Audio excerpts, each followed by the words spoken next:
గుర్తుపెట్టుకోవాలి.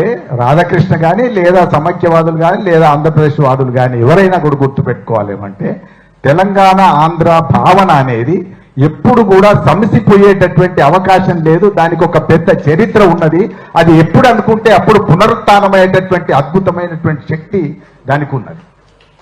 అది అర్థం చేసుకోక ఇట్లా అంటున్నారు. ఏదో రెండో ఒకసారి మనం మాట్లాడుతూ ఉంటున్నాము, ఇప్పుడిప్పుడైనా గవర్నమెంట్ ఇప్పుడే వచ్చింది అని అనుకుంటే లోగోలోంచి కాకతీయ తోరణం మాయమవుతుంది. అట్లనే చూస్తుంటాం, పోనీలే ఇప్పుడే ఎందుకు మాట్లాడాలి అని అనుకుంటే తెలంగాణ తల్లి చేతుల్లోంచి బతుకమ్మ మాయమవుతుంటుంది. అట్లనే చూస్తూ ఉంటే మొత్తం భారతదేశ పటంలోంచి తెలంగాణ మాయమవుతుంటుంది. ఇది ఇది ఇది ఇది సడన్ గా జరిగిందని ఏదో ఇప్పటికిప్పుడు అనుకోకుండా అయిందని అనడానికి లేదు. యాదృచ్ఛికంగా జరిగిన అంశం కాదు. ఇది చాలా జాగ్రత్తగా క్రమానుగతంగా జరుగుతున్నటువంటి అంశం.